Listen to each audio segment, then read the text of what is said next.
If, I could be there in 10 alright, minutes. that's right, interesting, already. We never heard back. Yeah, I've already got a I couple had an of- interesting. Did you actually talk to him? Right. I texted with him. They can review I texted with him and noisy. I saw him at Nice.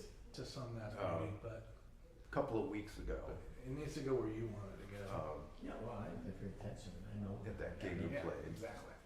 All right, well, the live stream is on, and so I'm gonna start this thing. So, to all of you guys watching from home, I didn't put my ads on today, but this is the inaugural Timucua Talks. Whoever wants to tell stories, just come on stage maybe, or you can talk from the front of the house, it's fine. I'm gonna pick you up. I have cameras everywhere now. So I just want to let everybody know here and at home that we have a few extra shows coming up that are not on our schedule. So tomorrow night we have a show on our schedule. It's a Pressure Wave and Walt McClement. So if you're interested in new and unusual ways to use an accordion, then tomorrow night is for you. Walt is really a creative guy. He plays trumpet and synthesizer and all kinds of other things. So we don't know what he's going to do, and that's the beauty of it, right? But we know he's going to be interesting and creative. So that's tomorrow night, and that's a ticketed event. That's Thursday night. Friday night, I have Jim Holman, a pianist from Chicago, playing a solo set, and this is like a pop-up concert. It's not on our schedule. He said, well, I want to record at your house. And I said, well, do you mind if there's an audience? And so there's going to be an audience. And it's, get your $10 ticket at the door. And that's what it's going to be. So you're welcome to that. And if it does well and people show up, he told me that he's coming back Labor Day weekend with Eric Alexander with a quartet. Oh, wow. And so that should be cool. So let's try and spread the word and make this pop-up thing happen, and we'll be good to go with that. Now we have also a cabaret with the Orlando Gay Chorus on Saturday. If you're interested in that, that's not on our schedule. And then the Rejuvenation Orchestra, it is on our schedule, and that is on Sunday. And it's Easter Sunday. So are you guys cool with that? Or? Yeah, got a lot of the younger guys, but Yeah. So That'll be good. Perfect. I'm fine with it. I'm going to be ready. I'm going to set it up and everything. Okay. So thank you so much for coming. And then tell your friends about it so that next time, there's not an empty seat in the house. I'm not sure the topic for next month, but I believe it's going to be the art of aging. And one of the speakers is going to be Terry Olson, because he's old and he's been very active in the arts. I remember when he was younger. You know, what's that? Arts makes him younger. That's what he says. And so let's see how true it is. Anyways, we're partnering with the Pledge, which is a national movement, but the Central Florida chapter, and it's a movement about talking amongst each other in a maybe throwback to the old days of respect and and exactly, and civility and and so this is because exactly, this is what we always do here, but we want to partner with them because they only do that, and so I think they're going to bring maybe topics, for example, arts and society or arts and politics and things like that, so we can kind of because we always avoid talking politics here in an official capacity because we have to be very careful. We're a nonprofit, but in this context, it should be totally fine to openly talk about the effect and the cause of the arts. The whole reason of arts existing partly is to right some of society's wrongs and protest and all that stuff. So anyways, that's it for me. I'm going to go back in there and, You played with Sam a few times, I so did, you yeah. should be up here too. I might come back if I have. Yeah, I mean, I'll I'm, you know what? I'm going to share a story right now because I played with Sam for about 3 years. Every Wednesday, I subbed pretty much every Wednesday for 3 years. I played a few shows, but not very many shows, mostly rehearsals. And he never knew my name. And I don't feel bad about it because Doug told me that until after 25 years, he was still introducing him sometimes as Dave Mathews. And it's not Dave Mathews, it's Doug Mathews. So I didn't feel bad about it. You know, this is what Sam's was like, and it was not a lack of respect. It was just like he was in his thing, in his world, and he like names didn't matter. So that's how I took it. So it made me smile that he had no clue of my name. You weren't alone, for sure. Oh yeah. Or he'd ask, or he'd say, "What's your name?" Yeah. As he's introducing the band. Yeah, That's exactly. Anyways, I'm gonna go in there to just to pick the cameras because you know if you have questions and if you have stories and you don't want to go up on stage, I'm gonna train the camera on you so that we can see you because it's more fun that way. So, and we have also Rick Lopez. Rick wrote a book, and Rick is gonna be the provider of truth and the fact checker, official fact checker, because he.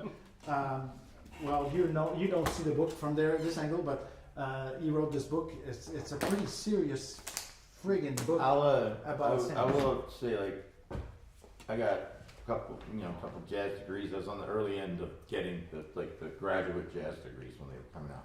That's like the most unbelievable jazz text I think I've ever seen. Like, meaning that. I mean, what he's done with It that is book. literally It's- decades. Of I mean, research. it's unreal. Yeah. And It's not just because you're sitting here, Rick. No, it really is a unbelievable undertaking, and everything is in there. It's a deep study, too, because Yeah. it starts with his grandfather. Yeah, Yeah, right. exactly. So, let's start over here. Oh, well, I was just, Can we do names? Introduce oh, yourself. Mike Yeah. Iapichino, I played trumpet in the band. I think the first time I sat in with the band was '94, right after Sam had got things started down here, and then kind of joined regularly the next year when I moved to town for good in '95. And not too long after that, when he used to call it the straw boss. Like each of us had a section, so even though I didn't play lead trumpet, I was the straw boss of the trumpet section after a while, and I had to make sure I rounded everybody up for rehearsal every week, or when there was a gig and all that stuff like that. And then Jerry Edwards had the trombones until he moved, and then Keith O'Shiro had the bones, and Chris or somebody would take care of Brian Mackey. Chris or Brian Mackey would take care of the saxes, and we'd go from there. Check in. We rehearsing this week? Yep. All right, get the band going. But that's a long time, and I think tailing on what Benoit was saying and about what they want to talk about with discussions. I always thought the coolest thing about playing with Sam, even if he didn't know your name or he asked your name, he thanked everybody. Like at the end of the night, he always had that respect for the musicians for performing his music. That because he just wants if worst comes to worst, he just wanted to get it heard and get the feeling. And when everybody's smiling and enjoying making it happen, he loved it and just wanted to make sure at least at the end, hey, thank, great job. You're gonna be back next week, all that thing. And it made you feel good because some days you walk out of there going, what just happened? I didn't catch half of that, or whatever, and thinking that you're never coming back, and before you'll be back next week, right? Okay. So I mean, I always thought that was a cool thing about the band, and you never knew what to expect when you walked in there. You could be like, all right, we're gonna do this tune again, probably this tune again. Nope, got something new, and you're like, oh my gosh, the hardest thing I've ever seen in my life. Don't want to bore you guys. And this is on stage at Will's Pub, open rehearsal, so that's some of my memories. Musically, when first time I played in the band, I was like, oh yeah, for me, and that was like, yeah, this is ridiculous. This is cool, and everybody's got to bring it. It's like there's no hiding anywhere in the band, which was not normal for that size of a band. So, and I got to see the band grow from having a full rhythm section to no chordal instruments to now back to having a chordal instrument again. So it's kind of come full circle. Cool. I kind of like as much as I love the guitar, it was really fun to do it with no chordal instruments. Exactly. Yeah, he always said sometimes having chord, like traditional big band or traditional jazz, when you have piano players comping, guitar players comping behind the Creeping solos. around on the floor. It has a way, it's still, even if you're playing out or playing on something on one chord or something open, still kind of has a way of directionality, and especially like in a big band setting. But he wanted the band to be the comp behind the soloist. So there's empty space, just bass and drums, and that was, okay, establish what you want to do there, because all hell's gonna break loose in about 16 bars behind you. So, and that's when you do, just go for it. So I always found that the coolest thing about the whole, when we had that time period when we didn't have the chordal instrument going. Yeah. So, I think that's an interesting way to state it, is that you didn't need a chordal instrument. mhm. Right. Each horn is a note, and he was creating these patterns. If you think about an individual note, like a finger, Mm-hmm. there was a lot of fingers Right. up there, behind a soloist and to accompany the rhythm. Yeah. Rick, didn't you have, I thought there was a blurb you had in there early on when he was talking about the big band sound, develop his concept on the big band. He loved the visceral feeling of the band, the tactile feeling of the whole band hitting as Right. much as anything, right? I thought I remember mentioned something early in the book on your thing, and that was as much as hearing the chordal thing, it was getting a sound with that power out and that in the room live sense to it. Feel it. Yeah. So. Yeah, there was definitely, if you've seen those shows, especially in Orlando, we're usually in a fairly small venue. Most of the shows, there was also PA, and there was a difference of being in the room and hearing a record. Just the power of being in the room. Mm-hmm. And I'd like to add one more thing about using the orchestra as if you would use the fingers of a pianist, that each horn is a finger. Sam told a story, and I'm not sure if any of you have heard this, and you probably have, but he saw Duke Ellington Orchestra play from the wings of the stage. Do you know this story?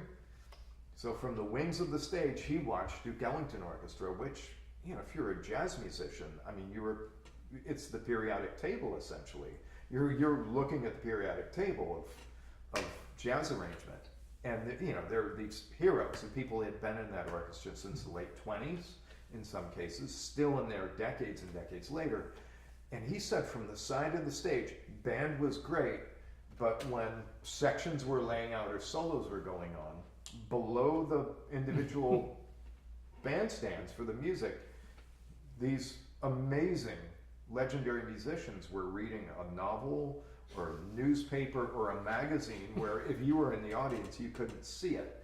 And he thought, my musicians will never be able to do that. So he had this ulterior motive for keeping it banging all the time. Well, everybody gets to play. Everybody has a solo throughout the band, and so there's no one, you don't want to get lost, and two, you're like, all right, I'm still gonna get my chance, So I'm gonna pay attention and make sure I do what I can for everybody else, because they're gonna be doing that for me later.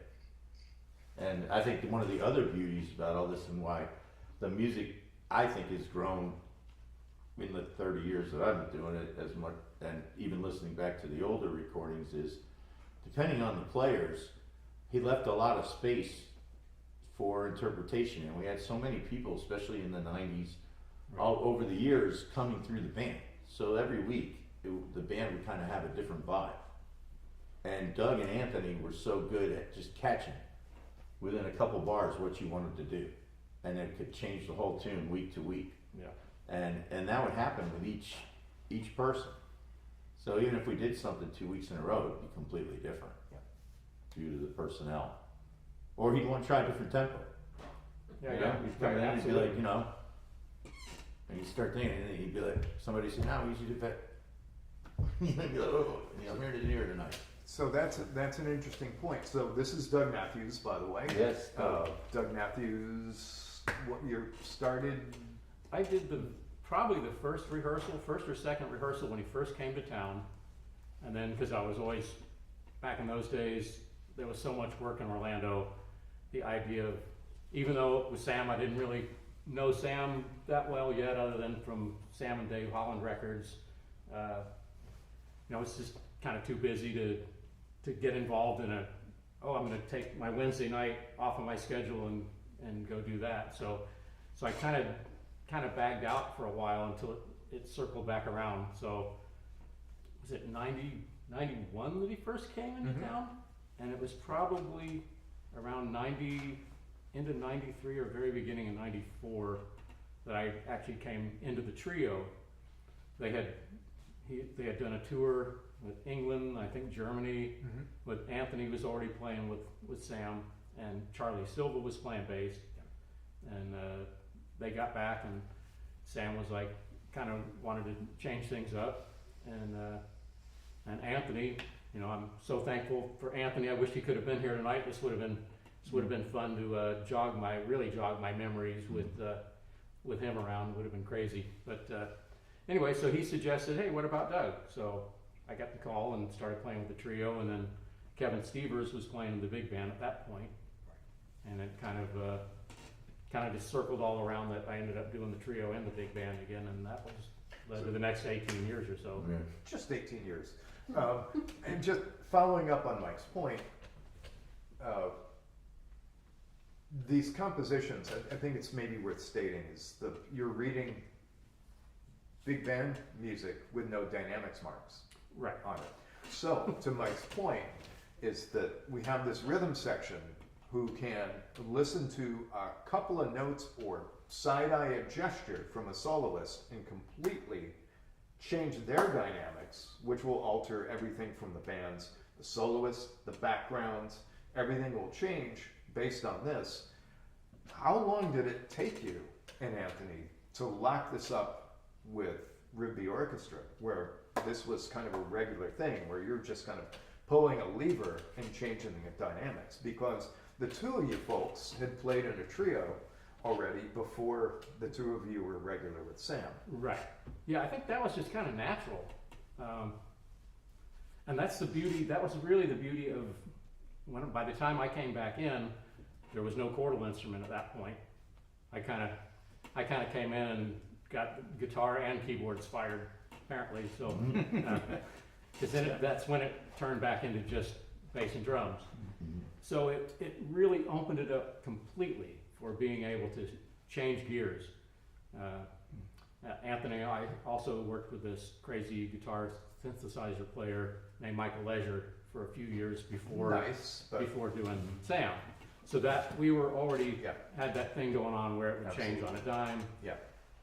And I kind of always approached Sam's music as, there's all these complicated written parts. Some of them are simpler, some of them are really complicated. Whenever the backgrounds were going on, I would, as much as I could, try and play the written parts or slight variations of the written parts to fit with the brass and the saxophones. Then as soon as it was just a soloist, it was game on. It was just, here we go. So I got to play, basically I played trio with 14 different people every night. Yeah, that was the thing. And even Anthony and I would talk, because sometimes it would get so crazy and we're trying to keep, he would look for me in the trumpet section. I'd be sitting here like this, and I would get to the end of the phrase and I'd go, and he'd be like, back in, because these guys, floating over the bar. oh, you guys would start floating if somebody took it that way. Danny or Chris or somebody or Pate started going, and you guys just started this and that. Yeah. And certain people you'd get a feel for that, Exactly. like maybe this soloist is likely to come in really soft, maybe they're not, but you kind of started getting a feel for what could possibly happen anyway. And that was really so much beauty in that.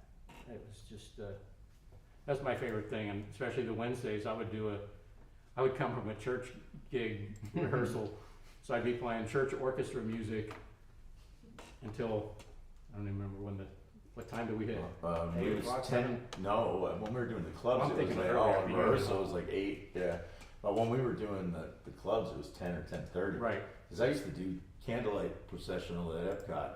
And still make just it big. fly downtown and make the 10:30.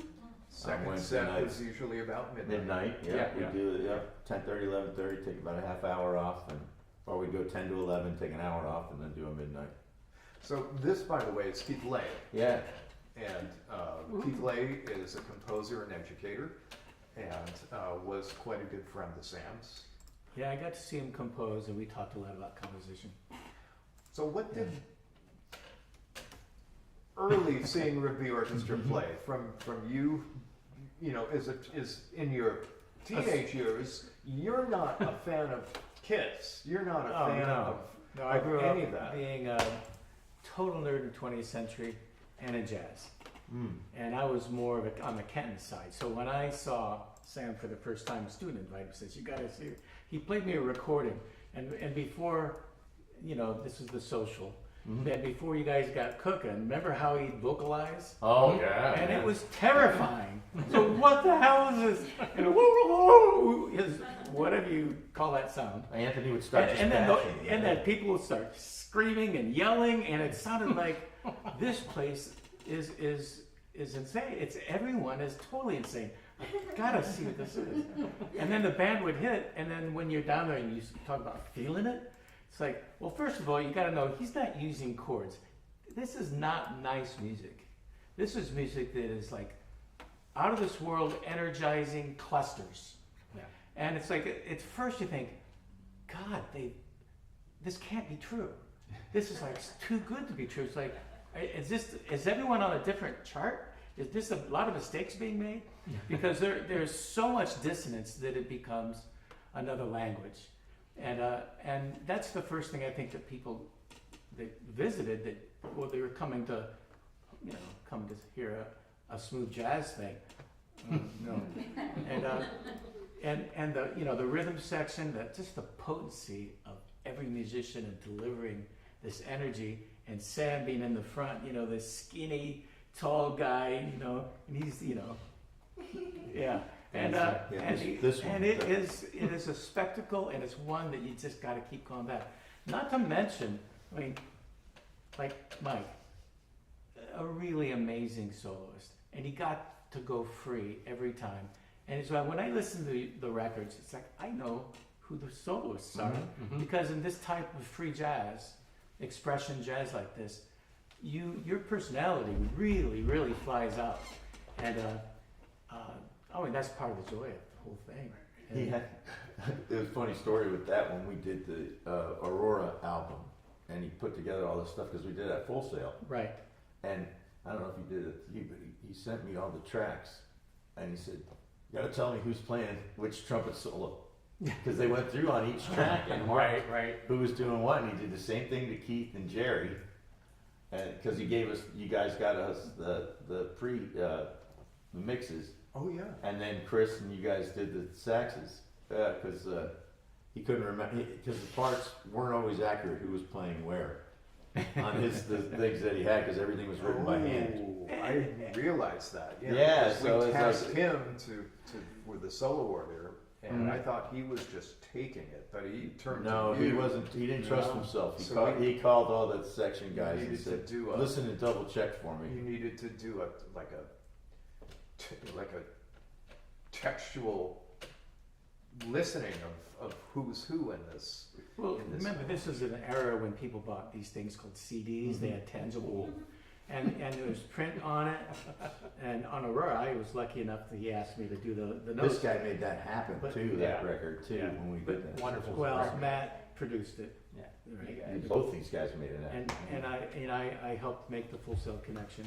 But you want to make it. You can't make mistakes when you're printing it, right? So that, you know, it's serious to get who's soloing. So yeah, that's why. I mean, he did know, but he had to check someone who really would know. And the way we did that record, I don't know, for recording heads or whatever, if you're interested, at Full Sail in the old building, I don't remember if it was A or B that we were in, but it was the one at the time I think they were using for the video stuff sometimes too. High ceilings, so they put these two beautiful mics up in the middle. Had Doug, weren't you like in one room and Anthony in another room or something, or you in with us? And they had the horns, Matt saxes remember. in one. Because Matt designed it. Yeah, I was sax in probably one in the hoop, room yeah. with you guys, I And think. then we had the brass in the back, and they had the two mics that caught everything, and then everybody had an individual mic Right. that you were supposed to step into for the solos. And that's my favorite one because it captured as close to what the live sound of the band was. So at Full Sail, there are these two studios, and there's this booth in between. It can act as a kind of a drum booth or an isolation booth for either studio. So Anthony was in the booth, isolated. Doug was in the room, but playing direct on electric bass. Right. So he was in the room with headphones on. It was, and the rest of the band was just Headphones furry, and going, yeah. right, in the room. So And you have some surround around the mics, right? So you had kind of a different kind of mix. At the same time, RCA had just put out 2 volumes of his music that had just gotten Grammy noms. Mm-hmm. You remember that? That was right. Yeah, at the same Those time. were just about to be Inspiration recorded, culmination. right? I think right after that. we did.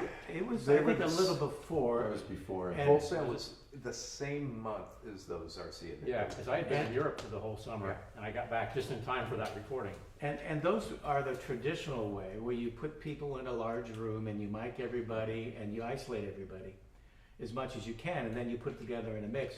What makes Aurora really different is that you're using the room acoustics and you're using kind of a natural air mixing. Is that right? Yeah. Pretty much. So you catch a lot more energy. The other, you can deaden it with so much control. Both those RCA records were highly regarded, and of course they had a big label behind them too. Right. But I think everyone that heard Aurora is like, oh, yeah. To be fair, Steve Coleman was the producer of the RCA Victor records, and he was concerned that sections were going to miss because they were not the regular band. So the sections had gobos up. If there was a miss, They could that they felt they could fix it. Yeah. So it did have less air in the room Yeah. than the Aurora record. By the way, the best liner notes explaining Sam's compositional technique are written by you on the Aurora Great. record. I mean, it's just there are people who are not composers or serious musicians who can talk about his music in a kind of a open, you can use metaphor, you can talk about it using like your words, but you wrote a very easy to read but very detailed sort of breakdown of those 2 suites, and that doesn't appear on any other Sam Rivers record, and I haven't seen as detailed something kind of similar that Steve Coleman has done, and that appears in Rick's book, by the way, the Sam Rivers Sessionography book. But I would say you and Steve Coleman have written the most serious studies that I have seen of how Sam composed, because I know he got his information from so many places, but you can't just say, well, he is a so-and-so-ist composer. right. So, kudos. Oh, thanks. Yeah. It's really fun to watch him write. Sometimes I go over to the house, and by the way, it doesn't matter what time of day you hang at his house. If the window's open, you're hearing him run through these most ridiculous, just finger exercises and these chromatic,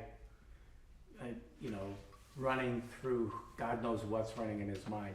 It's kind of, you can just sit out there and say, wow, right? And he'd usually be on soprano. And you go to, and if you catch him writing, it's like he doesn't use the computer. He's writing, penciling in one instrument at a time. Yeah. It's kind of like that's the way it was done in medieval and Renaissance times, right? Before we even invented scores, it's like they write one part at a time. So that's the way he often wrote. And I said, so a lot of times you've got all 12 notes in this bar, and you're calling it a G7. He says, well, all notes have their own relationship. And I thought, yeah, that's right, man. So, yeah. I think I have a question too. Oh, there's a question here. Yeah. I was hanging out with Keith one time for a minute on a way to interview Sam, and I was trying to wrap my head around the type of composition, and you mentioned something called parallel serialism. You can't put his style or what he Every does song into was any, different. any framework, can you? And as long as it had a groovy ass bass line and rhythm, it's like he made it work every time. We even Because had- if you didn't understand the density and what was happening musically, you could always. Everyone did, and that was another part of just what worked. Didn't we used to have, we did DJ sets too? Yeah, yeah. We had a couple DJs Yeah. that would come, old school Every social, DJs yeah. on top, just didn't know what we were gonna do, whatever, and just started, it was great. They call it Yeah. the Dance Science Orchestra. Dance Science Orchestra, yeah, those Wow. were amazing. A couple of shows at Social. Yeah, social one summer, yeah. We did some couple of trio shows that way too. Those trio shows were awesome. Those trios, Yeah, there's some of them are on, there's one or two on YouTube, I think. Or I've seen videos. Could of be. that, I know there's a one- bunch of photos of the of one at the old Go Lounge. Yeah, I wanna say I may have seen a video. So, something to look for. So one of the descriptions, I don't even know who it was that said it, Rick may know, or you guys might know, somebody described Sam's music as Stockhausen meets James Brown. That's good. Yeah. I'm not sure who came up with that one, but I don't know. I'm wondering, Rick, have you ever talked to anybody that knew Sam from his early days of writing orchestra music? Did he change the way he wrote, the process? And I'm wondering if you've ever gotten to anybody that knows that. No idea. I never have, no. Because, as everybody's describing this, I'm reading Philip Freeman's book about Cecil Taylor, but it sounds like we're at college. And Sam played in Cecil Taylor Unit for about 4 years. And he said they were and people's like, that is a free jazz player. And they're mistaken. Cecil Taylor is a composer. right. And Sam said that the rehearsal process in Cecil Taylor Unit were the most rigorous rehearsals that he had ever been to in his whole life. They might rehearse for 8 or 10 hours, 12 hours a day. If Cecil was on fire, you showed up, and Cecil used the old oral tradition. He openly talked about just oral tradition out of Africa as a compositional tradition, and he taught everybody individually these parts. Through singing them? Singing, yeah, he never wrote them out in general. In Cecil Taylor Unit, there were always oral tradition in the charts, and the rehearsals were long, and everybody got their pieces individually, and then they would get locked together in different fashions, or again, you would allow the musicians some leeway. But if you listen to Cecil Taylor Unit with Sam Rivers in it in this period, I mean, Jimmy Lyons is the alto saxophone player. They're playing unisons all over the place, where the average person listening to it says that's free. They don't really know what they're doing. It's like, well, how did they just play those unisons in the middle of that storm? So I'm wondering if his process of how he wrote changed after the Cecil Taylor experience. It almost sounds like in some cases he is using that oral tradition and just writing out individual parts and seeing how they might relate and fit in the orchestra. Did he do almost game piece kind of stuff too, like Braxton would have done, where he might have just cued, like everybody knew what parts they were going to be playing together, and then he would cue stuff? Was that kind of part of his thing, or? The way Sam described it is that they would really learn these pieces in detail, and they would work on them really hard, and then once it got into the live performance arena, it could loosen up. Right. And again, this is sort of what you're describing with Doug and Anthony in the rhythm section, and individual soloists and their dynamics, and everything changing on the time, and especially if there are no dynamics marks written on those charts. So I'm kind of curious about that. I'm not sure who has an answer. I think that what works best with the band working is, in a traditional band you would find your lead player, and that would be their job. They didn't have to worry about soloing, but they're laying down lead part, probably the high note guy. You got this guy, in the saxes, your lead alto is gonna lead the way. Usually your one tenor is gonna handle most of the solos, all that stuff. Not in the rugby orchestra. That's a lot of unisons, a lot of thick chords, everybody blows. So Sam's feeling was, I need a band of jazz players. Right. And much like with the rhythm section, if you have a band of jazz players, they're going to be listening. They don't care what's on the page. They're going to listen to what, as long as the lead player's got an idea conceptually what Sam wants, they're going to follow what he does, and they're going to follow the volume of the band. So like our best lead trumpet players weren't high note guys all the time. They were great jazz players who could play high notes. And Tom Parma. But in all the way through even, You're right. But Tom, yeah. I was just That's thinking a bit of him on because my he came design. in on Aurora. Exactly. I think that was the first thing he Yes, ever did. Aurora. Yep, exactly. And like even on those RCA records, it's Robbie Best, who's Right. a tremendous jazz player and high notes. So that kind of helped. Even in trombone, on any of the brass instruments, the saxophone, you had to have that knowledge. When you listen to the records, there's a big difference between his like, I'm thinking of the Blue Note stuff that he did in the early 60s. Mhm. But those were always small groups. And then when we get to, but before him, when he came out of, what's the Boston band he came out of?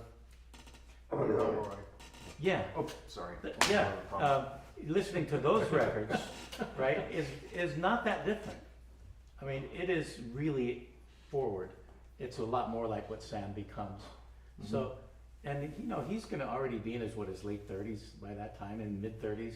So he was already a mature musician. So, is there anything? What's before that? As far as big band, that we have any recordings? I don't know. Oh, you mean that's That's big bands penned by Sam. That's like pre-1960. I don't know, but interesting note as far as his composition stuff. He apparently, when he was in Boston, he used to work for one of these publishing companies that in the back of a magazine, they would say, send us your lyrics and we'll write you compositions. And Sam would, who knows how many songs there are floating around that Sam wrote the music for somebody who threw lyrics into this business. Those are known as song poems. Okay. And so Nashville is an epicenter of that. So you write any nonsense, using symbols going from left to right in the Western world, and you send it in, and you send them money, and they send you a recording back. And there's a kind of a brilliant documentary from the early 2000s about this. And when we were on tour, Doug and Anthony and B and I rode around part of the U.S. on tour, and we were in Boston one crazy night. We went to dinner, and a guy who was writing a book about song poems knew the presenter of the concert up there, Billy Ruane. And Billy's like, do you care if he would talk to Sam about song poems? And I had seen this documentary. I'm like, I can't believe this. And so Sam, after dinner, they started talking, and Sam just told him what he remembered, which was not very much. I mean, it was like you showing up to a job to sell tickets or something, And Sam was just showing up, and these crazy words would show up, and he would write a composition behind it, and a studio band would come into the studio, and they would maybe have 20 or 30 of these compositions written, and the studio bands would play them down one right after another, and usually in one take. Yeah. And so I remember Sam would talk about, there's only about 7 progressions in pop music, and we just choose one, Yeah. Now you do it with AI, unfortunately. Yeah, it's like proto-suno. Oh, here's another good one with all the cut and paste and computer stuff.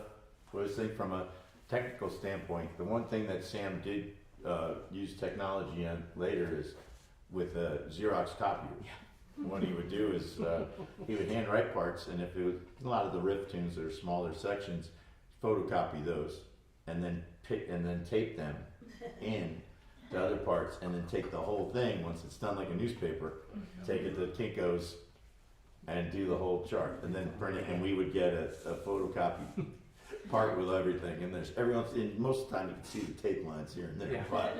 but yeah, that was the original cut and paste. Yeah.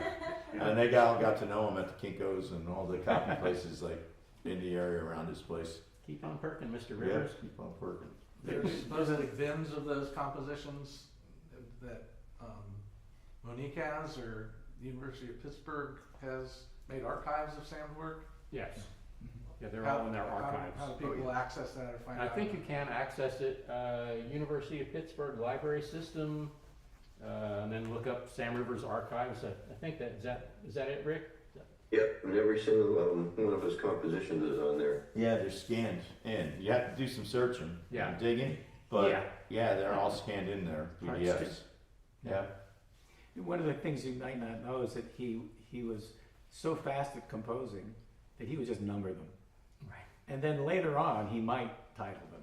Yeah, And he go through might change the dictionary. title. And so it's like, and they're all in a manila envelope, right? So there's just stacks and stacks of these things that are decades, and so yeah, let's do number 367. I mean, you guys know the numbers because you would play Some them. of them, yeah. Some of them. I remember some of them still. Or if you sang the first couple bars, and all right, and then we got it. So, but and then I think Chris said he had a whole book of just names for songs. Like he would keep notebooks of Titles. patterns, rhythmic patterns, Right. melodies he was coming up with, and just fill them up. Oh, it's exercise books. Yeah, in the exercise books, he would write his stuff down and then piece together stuff. There is a even out of page that. of those Yeah. in Rick's Yeah. Sam Rivers sessionography of just a name and then the relationship of the name to maybe a composition, how he would relate it to the composition. So he was thinking of these as separate processes in some cases, I think, and matching them up. And then in other cases, such as there are 2 sessions done at Full Sail with Rigby Orchestra. Cinnamon. And in both of those cases, there were suites, and so those had related names. Planets So I and think moons. there was some, some Planets and and Moons. moons. That one's great. There's a great story for that. When we were doing Earth, and we had actually done a gig, the trio had done a gig earlier that day over in Tampa, and we came back to do the Full Sail thing. Recorded another record. Not a gig. You recorded a quintet record. David Manson and Jonathan Powell.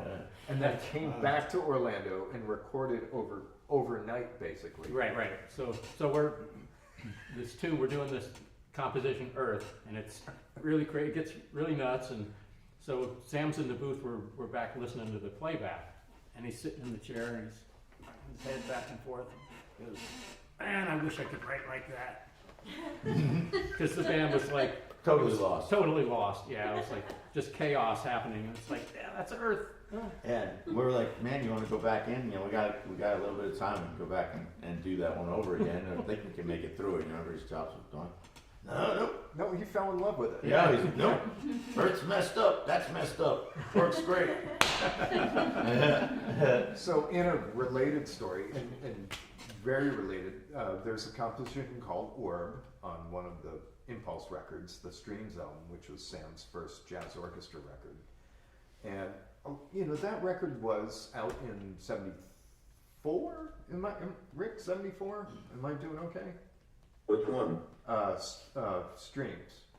No, I'm sorry. Crystals. I'm thinking Crystals. Crystal? I have to look it up. I believe 74. So this is a record really, sat in record stores and was part of the 70s sort of new thing in jazz, and a pretty well-known record. There are a lot of, especially, people who listen to creative jazz music that know that record and revere that record.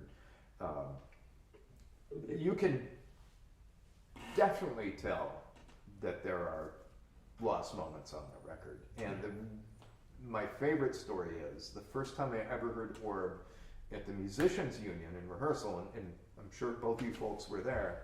You played Orb, and after the rehearsal was over, it might have been a few days later at some point, I asked Sam, did you rewrite Orb? Did you change the arrangement? He says, no, that's the original arrangement. And I'm like, it sounded a lot different than the Crystals record. And his answer was, because the Orlando band played it correctly. Now, the reference is still this quite a famous 70s jazz record, the Crystals record. That's the reference. Right. Well, but you played it correctly according to Sam. well, that one quote, remember who did that, I don't know how long ago, they did one of the downbeat, somebody did an article with him, asking about Orlando. And his quote for the band, which always, we still shook our heads, he goes, "Those guys can play anything I write." You know, and they put a big quote on there.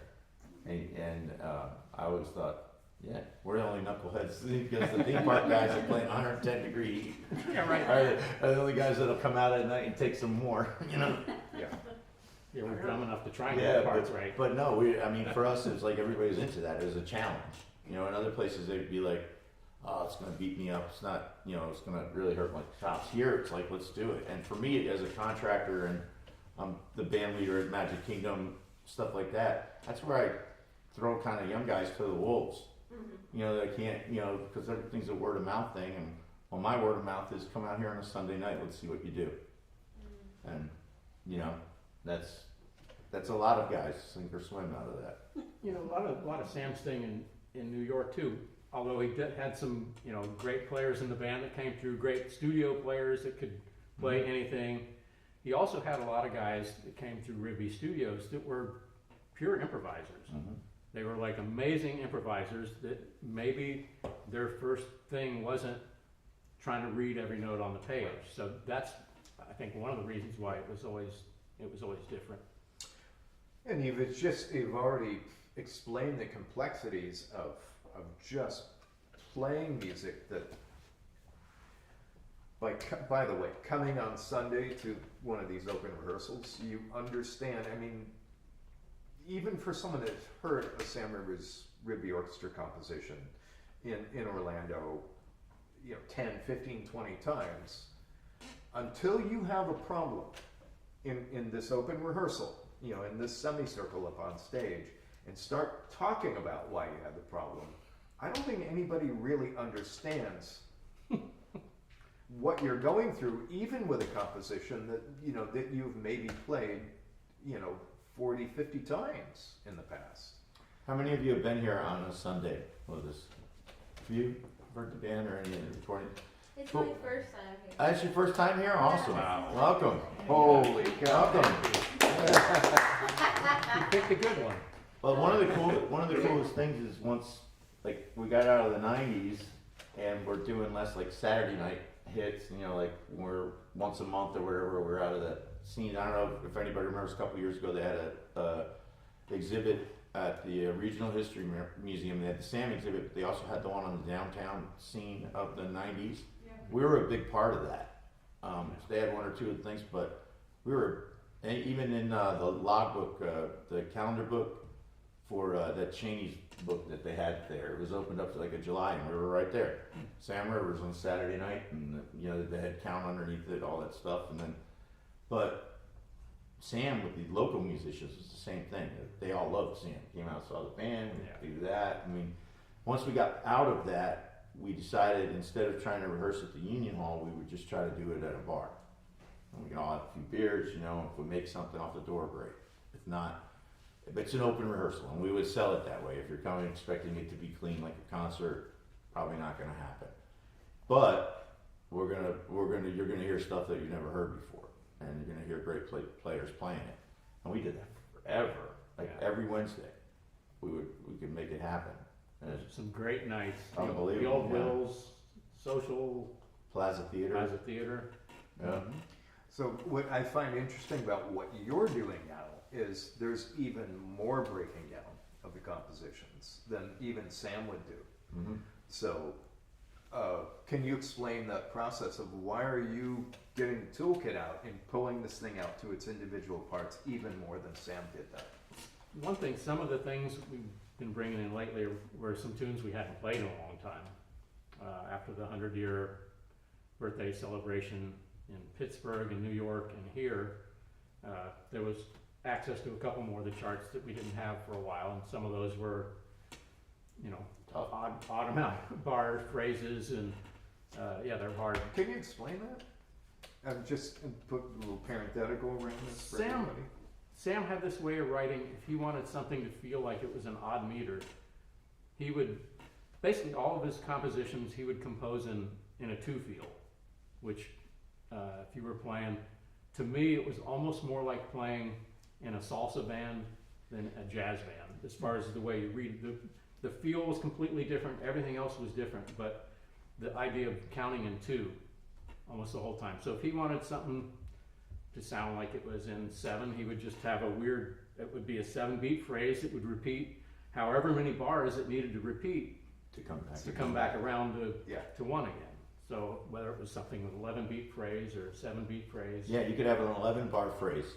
It's 11 bars of 2, and one time through it may be 4, 4, and 3, and another section may have 5 and 2 as the breakdown on it. But they all work. As long as everybody stays on top of it, it's all going to come out in bar 12 again together. But we're breaking, whereas in the past, because we would do it on stage live, we didn't really stop. We would stop here or there and go back. But now the beauty about here, if you come here on a Sunday night, is if you got a question, stop us, about something. And in fact, now the trumpets, you get our best side. We have our backs to the audience, but you can see the charts, that too. I mean, it's hard to make it out, but you can kind of see what we have going on. And Ryan, our drummer's really good at explaining the rhythmic thing. He's really decoding that really well right now. So how many different subdivisions of 2 might be going on in an individual composition? A whole bunch, and that is the thing about Ryan. He's great because he's really mathematical. Great feel too, but he breaks stuff down on some of those things that have a weird phrase, and he might mark on his part, well, it's a combination of this, or you could look at it like this. It's the short phrase or 1/8 notes, but there's a bigger phrase of quarter notes, and then it also is the amount of bars, So, and he's really good at like talking through everybody. We have a lot of younger guys that come through bands, a lot of older guys that were around forever, still doing it. But I know we got a number of young folks in this week, so that'll be fun. Good. Yeah, well, this would be a week that we would probably break down a few things. We did it harder. So what's the trick for the musicians on stage? Because it feels like you could get easily swayed by somebody else playing something else. Absolutely. Mm-hmm. So how do you do this? What is the magic? Maybe I can help. Bail us out of this. The expression in French is like when somebody comes like unannounced. The real way of saying it is like it's like a fly in the soup, right? But we transform it like a horse in the soup. I know it sounds silly, but I was the horse in the soup for many times in the early 2000s. So in order to play in Sam's band successfely, you have to be relaxed, wide open to whatever is going to happen, so ready, right? As a musician should probably always be, but definitely this is not an option in this case. Whereas if you play in a symphony orchestra, being open to all possibilities is always a good thing, but it's pretty predictable what's going to happen, right? Not in this case. But more importantly, you have to you look at your part and say, okay, you don't try to get closer to the part, you step away from it and like, okay, this is a tool that he's given me to participate to this endeavor in a positive way and have an impact on the result. And you have to have good so I heard through the time that I was doing it from other trumpet players, well-established people I won't name. It's I don't want to play in that band because you don't even know if you're making a mistake or not. And I relished the opportunity to realize or not if I was making a mistake. This is very important. Yes, it's a little harder pitch-wise to know if you're correct or not, especially since Sam has a few idiosyncrasies or very unique ways, like the sharp was after the note, and the ties over the bar line. Well, the alteration stays good, where in fact the real rule is that it doesn't stay good. But you figure okay, I understand now his system. He has his own way of coding music onto paper. Okay, once you realize that, then everybody around you, usually like in the section or across the sections, you're playing with someone else. Like you're playing a part that is related rhythmically to someone else. But harmonically, like if you're not super solid on your pitch and your ear training, you're going to play the wrong notes, right? Because it's just very tight, and the harmonics are up high are getting closer together on the trumpet, for example. And so it's not the thing of like I'm going to hit that button and I'm going to play the right note. You could still play the wrong note. And in order to do the right thing, yeah, that's okay. Just you can click that no, on top, yeah, the red. of that little square, yeah. And so you just have to be like a strong musician to be able to play that. But in order to do that, you have to have this very unique mix of humility and confidence. So like I'm gonna play I went in there, man. I'm gonna play the right thing, and yet it's like, but I'm gonna be willing to accept the fact that I may not have played the right thing, and stay happy, you know what I mean? So I was like really, I love these rehearsals because, like, first of all, I didn't get to play the same book. I played the lead, the fourth part, the second part, the third part. So every week I would switch books, which was a real treat because they, even though sometimes you're playing as a section, and rhythmically, it's like, oh yeah, cool, I'm playing the right thing. Or, man, this is loose, man. They've been playing this thing for years wrong, And then, okay, am I really pushing on the right thing? This is right, man. I know what it is supposed to be, and it's not what they're playing. Or am I gonna adapt myself and go with the flow? It's like, so you make that decision, and sometimes I pushed a little bit, sometimes I didn't push, because it was not my place. I'm just a sub. But, at the same time, you're trying to make the whole band better. And I think that this is one thing that the band now, and on some of these things, after the rehearsal, like I live stream everything and the live streams stay there. You can go listen, and there are a few instances where the tune has never been played as good as one of these rehearsals lately. Where because they stop and they break it down, it's like, oh, let's try that slow. And oh yeah, they never did that with Sam. It was just like go, and yes, the added chaos can be really great because that was maybe even what he was going for. Like Stravinsky, for example, there's a lot of times when it's like he does the same thing as Sam. Like it sounds like it's totally like 5/8, 12/8, 9/8, 7/8, and it's all in 2/4. Yeah. And it's like, it's just to make sure that the musician's never comfortable enough, because if you really get too comfortable, it just sounds like a polka. Exactly. But if everybody's like, oh man, it's always a little bit shaky and it doesn't sound like a polka. And that's, I think, some of with, like, even pitch wise, it's like, yeah, maybe if a trumpet player doesn't play the third trumpet that plays the wrong note there, maybe it's not such a bad thing because it remains a complex chord that is not really, it's really hard to analyze anyways, and it goes by quickly. So, I think that's how you have to approach it, like, as a musician personally. And as a trumpet player, I mean, maybe saxophones, it's different. But I know that some of the old guys who've been in the band for a long, long time, they still play some of those rhythms wrong, man. Because it's the easier way to do it, and it's like, if you really go and if you were able to take the part home, because that usually doesn't happen with this band. Right. The music got collected after because the band changes all the time. It's the smart thing to do. But I know Matt has done, like, he's copied a lot of these parts and a lot of other parts. But like, you can really, it's like, oh man, that's it. You really want to play like that, but that's not the correct rhythm that's written. And he writes complex, hard to play rhythms. Some of them are really hard. Really, really hard. And like, it stays funky, it stays, and the result is like empowering and hair raising and everything. Like, it's really good.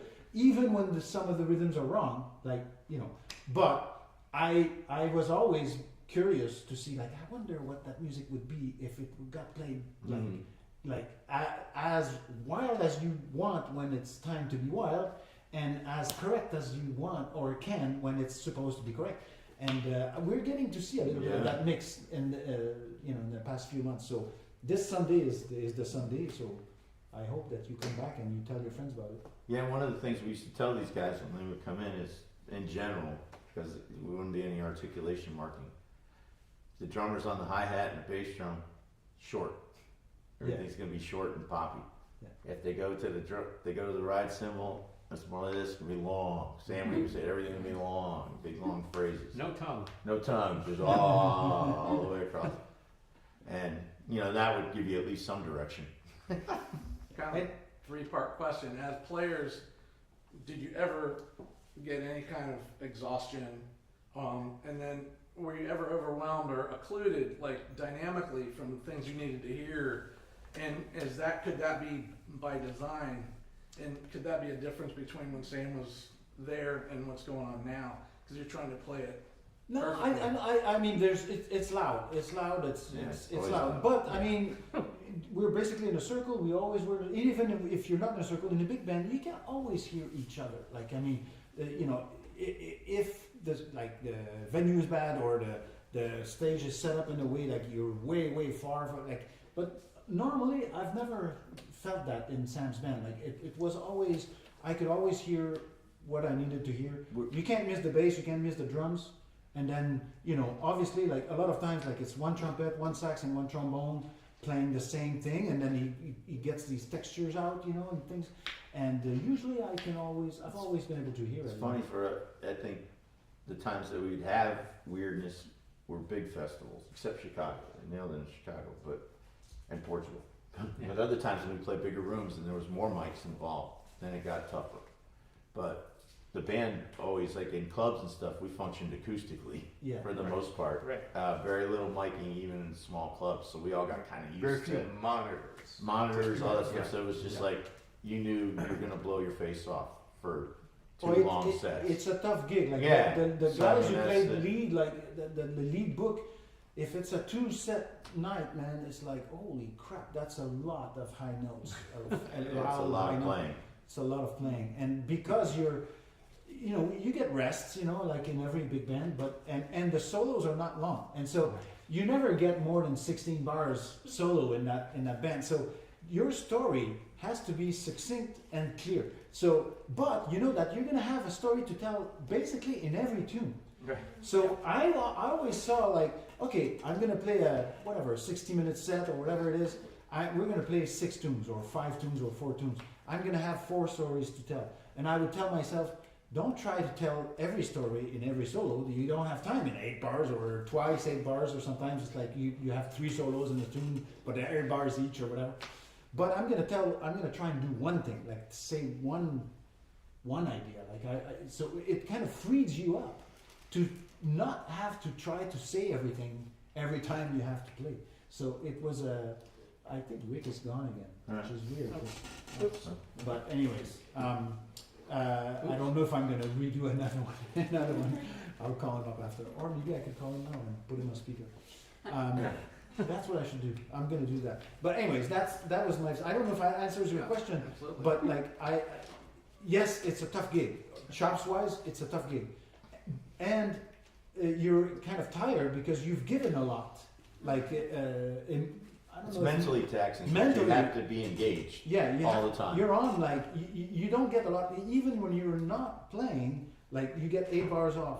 You gotta count most of the time because it feels like a 7/8, but it's not. So you gotta count the 4 bars because it's or know ahead of time how many 7 bars that is. Otherwise, you're screwed. You can't come back in. You need a sip of water or beer or something.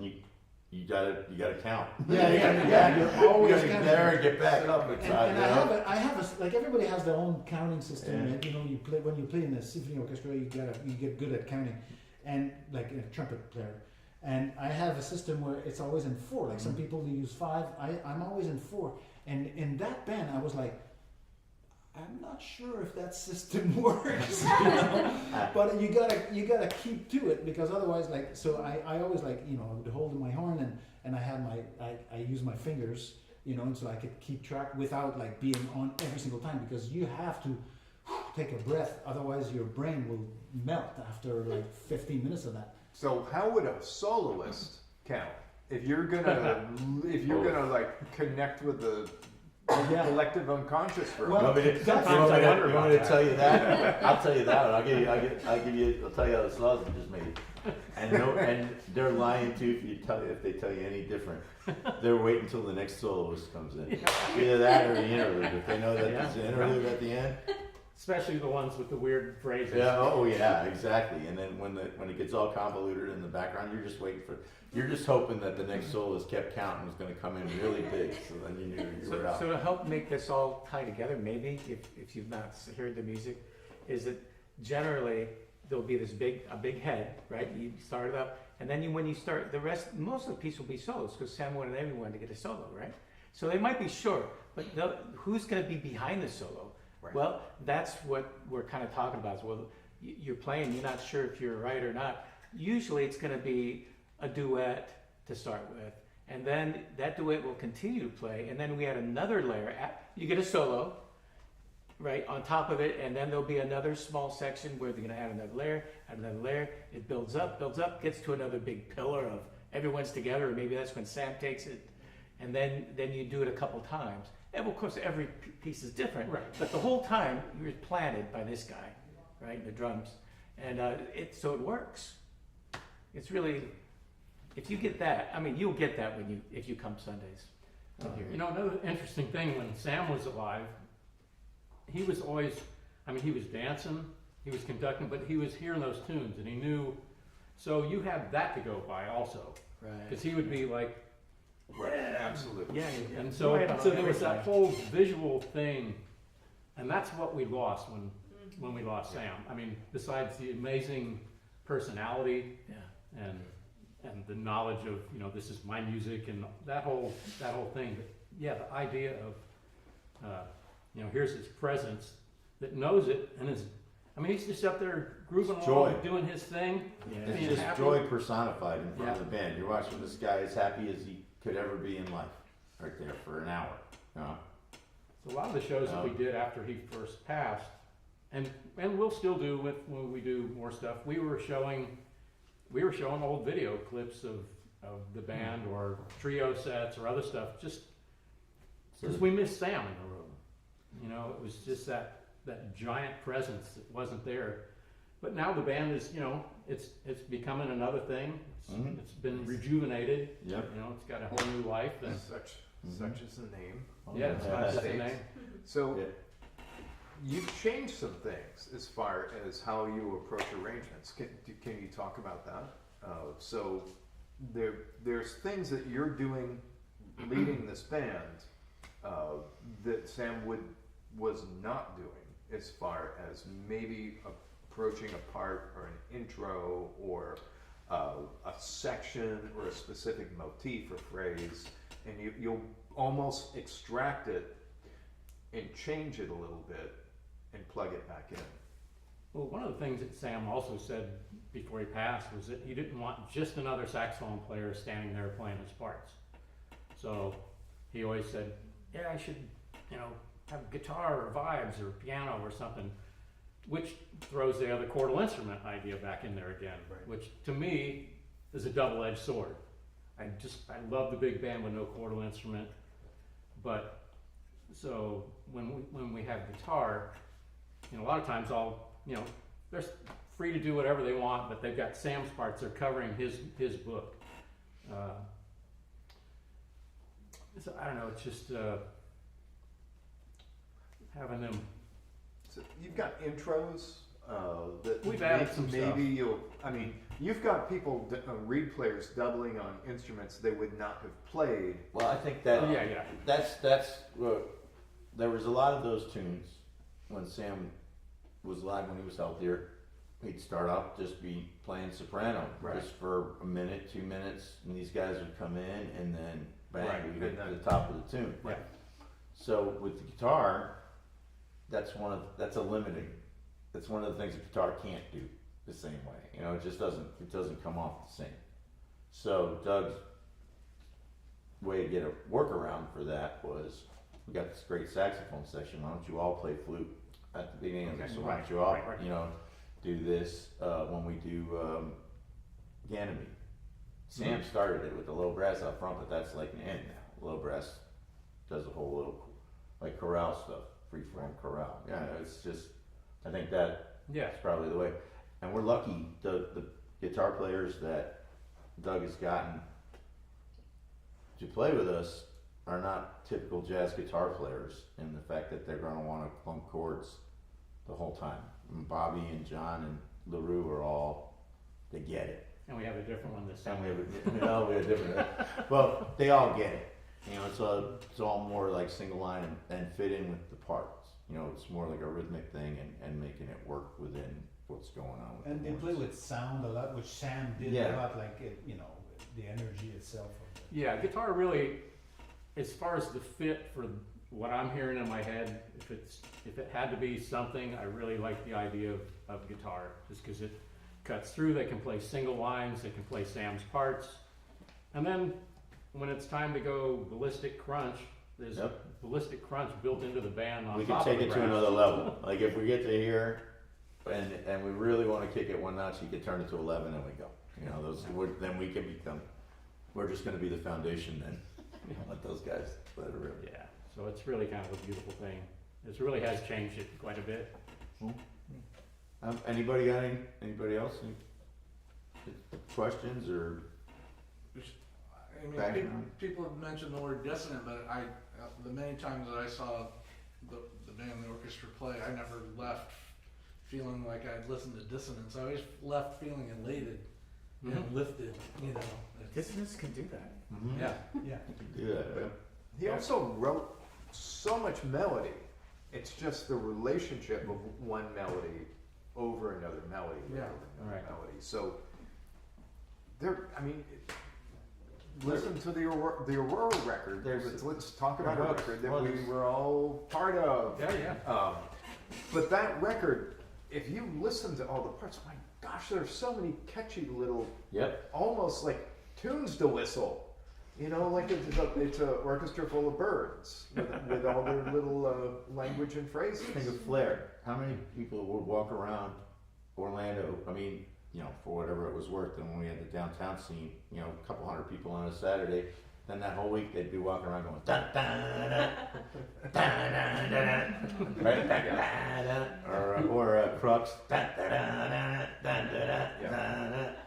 You know, people would walk around and they didn't know the name of the tune, but if you said Right. dun, dun, dun, dun, oh, we love that one. There was a joke amongst a couple of super fans over in Melbourne that would just look at each other and go, and that was like a secret One of the language, background you know? parts, yeah. A secret language they had. So I think that's part of it. That if you're willing to just sort of like let go a little bit of what you think you know music is, there was a lot of different things that you could choose to pull out of it. I would tell people if they're coming from the book learned jazz tradition, you know, the whole Ellington background thing, if you're doing all that, keep in mind this, and Rick hits on it in the book as far as Sam's background was with his great grandfather, the church music, and his parents, and came from a very traditional background musically, and then a lot of his cutting teeth professionally was in blues bands, and all the original jazz stuff was riff-based blues, and if you break down what we're doing, even though it's the serialism, so riff-based blues. I mean, it's not exactly blues, but it's taking that and taking it to Mars. You know, we're gonna do something completely different with it. But that's I've always thought of that as the mindset. Like he came out of that and he had studied with Hovannes and he had learned all this 20th century theory, and he's like, I want that to do that, you know, and then put it all together. Keith, what did you think? I mean, as a teenager, you were like Charles Ives and Igor Stravinsky. Like, so how did you first, just from a composer's point of view, what were you initially pulling out of it, even before you maybe even? I couldn't intellectualize. That's part of the reason that I had to hear it and stay. And to me, part of music is to connect, right? It's most important. Usually connecting with ourselves first, and then maybe connecting to others in nature. But that one is like, there's something so powerful there. And so I had to explore what that was. So you do it first, I think, just by listening and taking it in, and it's a joy. And then the skills come in. It's like, okay, I know what they're doing. Why? And then, I think I understand. And I think it's a journey. So it was that for me. I think that all great music is that way. Well, a lot of great music is that way because it speaks a new language, a language that you've not heard, at least in that way. Mm-hmm. I mean, we heard the James Brown, and I think everyone gets that. So everyone has something in it. But for me, it was the harmony. It's like, oh my God, and I had to figure what that was. So I think that's during one of the breaks, I approached him, and we started talking about it, and I think that's what started the relationship. But I don't know if that answers your question, but after that, it's just analyzing. I don't think I had an answer. Yeah. I wasn't like probing for an answer. Oh, just okay. From your Yeah. point of view. I mean, that's a little Yeah. bit of that journey. I have an Aurora question for you guys. I can't remember the name of it. It's one of the tunes that starts out without the rhythm section. Was that one of your ideas? Was that Sam's idea? Because That's Anthony and I probably were, Yeah. That's a big story. because that is, I mean, that's a really powerful thing that didn't happen a lot No. in the years that I was with Sam. Here's what Sam's goal for Aurora was, and you have to know that we had 2 mixing days. Yeah, Darren Millar was the engineer. Dale Millar. We had 2 mixing days. Sam's notion for that was to remove the rhythm section in as many places as you could, and so that's composition 290, I believe. So that was Sam's thought. That was Sam's thought, Yeah. and that was the first composition Yeah. in the suite. And Yeah. Sam's like, "What I would like to do is this," and we sat at this SSL console and did that, and it was like, "Well, there's an hour." So, if there was a month to mix that record, or 2 or 3 weeks to mix that record that way, with Sam there saying, right there, that you may have heard that experiment extended a lot. Because that was further. really beautiful. I mean, that's like so impactful. Yeah. After playing, just Well, in the trenches for all that Right. time, and then hearing a spot that's like, so it was oh, recorded I'm to not playing. This is great. Right. It was recorded to 2-inch tape, and it wasn't as quick a process as you could do Right. that today. Right. Right. So that was just the limitations of recording and mixing in the late 90s. Yeah. Today that'd be 10 minutes. Part of that's the beauty of a studio, and a good, really good room, right? And everything, great setup, signal chain. Everything's so clear and beautiful, and that's why it's a respect to him as a composer. You can finally hear a lot of the detail that you're going to miss in a big, crazy, fun room, and also programmatically when you're hearing the groove all the time for a whole record, and you pull it out. Of course, it's going to be dramatic. Right. Yeah, it was a good idea. Yeah. Because when I first heard that, it was like, this is beautiful.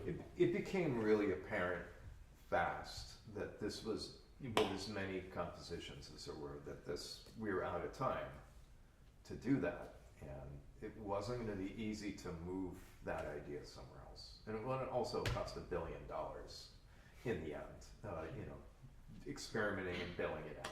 Right. So, yeah. Well, needless to say, if that's a good one, if you want to, if you haven't listened to much of Sam's music, I think it's on iTunes Music, right? Yeah, it's everywhere. It's on Everywhere, all the yeah. streams, yeah. Aurora album, but I think I still have some copies of it too. if you come by on a Sunday, we got some Should bring copies it, of yeah. it too. Yeah, We have copies of Rick's book in Orlando here, I think, right? Somebody has a few. I have one extra one. And I've got a few. Well, I'm by the keeping way. one here, so Yeah. if you want to consult it, Look at this thing. I'm going to keep it here in the lobby. Amazing. How long did it take to write the book? Decades. Decades. So- I figured. I'll tell you a story. I work for Sam. Go like. Who needs a gym? I work for Sam, and it just was a rolling thing. I had his records. I shocked he moved to Orlando, and my biggest fear was he was going to come here. He was going to see how different it was here, and compared to being in the New York City area, and having access to the musicians and the venues and the connections to agents and record labels. And he was going to just Jack in the Box his way back out of Orlando in about 6 months. And this was like, we can't let that happen. So my involvement was just to start booking shows. I just want to see him play, and I wanted him to stay here. And I mean, that was like, I wasn't trying to rule the world. But this thing just kept rolling and rolling, and one day I actually had an office in a house, and I'm now like have an official, Rivby office. And Sam called me. He says, "There's a guy in Erie, Pennsylvania, who wants to do a discography, and call him up, and you guys start talking about the records," because he knew that this Rick, who is now gone, was dead serious about this. And you look at this. This is insanity. I mean, So much to say. Well, he goes through every day, literally. What he's found is outrageous in here. Yeah. And he said, the two of you guys start talking. And I remember I had a notebook, and we had basically a page of records. That's where it started. The two of us were on the phone, and writing out, both of us are, yep, oh yeah, that, writing it down. Literally, I think we got into a second page, and I was like, well, I think that's probably about it. So, I mean, what he ended up doing goes so far beyond what you think of as a discography, which is, okay, here's the books, and then you get into what's the catalog number, or what's the date of release. He expanded it to anything, media-wise, that Sam did. Anything he could find, whether it was a live concert, there's rehearsals that were recorded, especially the rehearsals here in Orlando that were recorded. And by the way, so many different Full Sail students successively came out and recorded rehearsals and concerts over the years. And so there's just an outrageous amount of documentation from this. But I can tell you, this was 2 pages in a notebook at one point. And I was like, I think our work is done. And now there's an addendum. And I just asked him a about. PDF addendum. Yeah. But he expanded this to beyond what you know as a discography, and that's why he's calling it a sessionography. And there are a lot of, there are other scholars and there are critics saying, we've never seen anything like this. And this is a footprint he has now. He has done it with William Parker. There is a William Parker book out of jazz bassist who Sam and B would have known from their New York years in the 70s. And he's doing the same thing with the guitar player, Mary Halverson. He's taken that on too. So this alone is decades of work, and he has these other stems going at the same time. Which He's an interesting writer. Yeah. As like essays, streams of consciousness stuff that he does. But he's incredibly scholarly at the same time. Yeah. So this is a weird left-right brain handoff there. The coolest thing I've seen because there's been like Charlie Parker, Miles Davis discographies like that, very in depth in the 90s. The historical stuff that Rick took the time to go through stuff at the house with Monique and talking to people and talking to the kids and just the access he had, and then to put it on paper, stuff that we kind of had an oral tradition, or understanding of it being close to the family. It's there, basically the same stuff is in there, and it's attached to musically what he was doing at that time as well. It's really cool. He works a lot of anecdotal things in throughout the book, pictures, postcards, things like that, telegrams. The telegram from Tony Williams about joining Miles' band. Davis Quintet, yeah. That's in there, Just come on over. Come over, yep. So it's we're not, as far as plugging it, but if you're interested, this will tell you everything you need to know about the man. I have one other mystery I wanted to resolve. When Sam moved down, and the orchestra formed down here, what's the ratio of Orlando musicians? And didn't maybe Matt might have mentioned this to me a long time ago that some New York musicians relocated, or did that happen or no? Did people follow him here? There were. That's a really interesting thing.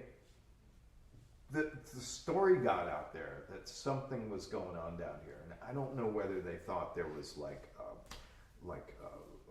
Fountain of Youth or the gold at the end of the rainbow or what it was, but I started specifically myself fielding calls from people that in my record collection, just talking to me about Orlando, and it was just felt incredibly weird. It was like a surreal moment, but I understand why it happened. And there was a lot of work down here at the time, so I mean, Yeah. I don't know if it was necessarily through Sam, but because of Disney, and so many musicians moved to Florida because there was work, and that Right. opened up the door for Sam to be like, oh, I got all these people that can read my book down, and there's tons of subs, and I mean I don't know how many hundreds of people have been through the band at this Yeah. point. So it's kind of like I said, a rite of passage if you're a horn player coming through Orlando. Well, And all the kids from UCF. That's the other thing is how many young musicians have come through UCF, through Sam's band, and are still professionals and top professionals in the area. So I mean that's I always thought that was one of the really cool things about it. Yeah, we're almost sending more people out from here than are even coming in at this point. Exactly. So, Ryan Devlins. yeah, there's guys that like in the old days they'd go on the road bands, but in here locally it's at least you come and cut your teeth in this band, and then you kind of get a sense of what's expected. get banged up a bunch. Yeah, you get beat Decide up a whether you bit. want to and do you this gotta- for a living. Yeah, go to Yeah, New York. it's good. It's a good experience as a young person. You got to really want it. And Yeah, Jeff at that Rupert point. connection, right? So I hate to cut this No short, worries. but it is getting late, and I do have to set up Jared for tomorrow. So, Okay, so he's here. And I forgot to mention that our visual artist this month is a friend of yours, David Sonnenberg. So so Cool. he's gonna be here. He's gonna paint live. I think he's coming tomorrow. He's painting live tomorrow. I would love to catch that show tomorrow. Unfortunately, I am working, but Yeah. you all should come. I think Yeah. that's going to be a really good He's one. doing tomorrow, the 19th and the 26th. So he's doing Ryan Devlin's quartet yeah. and the poetry and the 19th. Can I ask one more question? Sure. So you guys have a long history with the band. Do you have young people that are coming up that are going to continue the tradition? How is that looking? We've got some that Yeah, definitely have potential. We have to just have to build up their leadership, so to speak. I mean, you know what I mean. You just have to have a want to want to do it, and that they do. But there's I mean, Yeah. Ryan is younger than us. Well, I'm noticing when I come here, Matt, and Sean, a lot of these guys. trombones and trumpets. Yeah, we have a lot of young brass players now, especially that are for a brass player, it's hard to stay in shape if you're not working a lot. And if you come and do this rehearsal, you'll know exactly where your chops are at, one way or the other. And so it's I intriguing. stopped playing a while ago, like in Mhm. 2022, and I did one trumpet player was late, so I played one tune, and I was very, very happy that he arrived. you play drums on a couple of tunes Yeah. I too. played drums, yeah. Yeah, I mean that's the hope, is that through this and through a lot of these folks, like I said, they came up through UCF and doing it now. They're working professionals in town that'll keep going once we're ready to settle I mean, down. I think it's a very smart thing, and it's another reason why I asked Doug, like, hey man, you gotta come at least once a month to rehearse the band, is to pass the knowledge to the next generation, because however good and the university on the live stream right now, the logo of Pittsburgh University is there. But however good that is, it's not people playing the music, and that's what we have here, that you have nowhere else in the world right now. And it's just showing the next generation of musician how to play that music, so that when you decide you're not going to play trumpet anymore, you can at least know that the the band's music. gonna keep Some running, people know how to play the Yeah. music, and I can come here and watch and see the band. Yeah, I need some subs. Well, yeah, you need to sell. but Doug knows this the best from all his years in playing with Sam, both in trio, but really specifically Ruby orchestra compositions. You have played with the Orlando band, you have played with these New York variations, you've played with basically workshop bands. Right. all You over the played a country. tour with a pretty great British band. Oh, that was a the whole blast. tour. Yeah. But every single one of those bands approaches these compositions differently. Absolutely. And the figures, the conversation earlier about how you feel and how you count them. Yeah, I mean, everything. It's like these guys count these figures this way, and this other guys count it a different way, and it's like, okay. I mean, I remember in New Orleans, we did a thing, and it was, there was another guy playing electric on some stuff at one of the rehearsals, and it was like, man, that feels just so different. It's like, am I wrong, or is he wrong? I don't know. This is how I've always played it, and this is how I fit it in with the band, but Cool. So, who's the reference? I claim that the reference is here Thanks. because of You're taking the care. of depth and familiarity. Oh, thank you, everybody.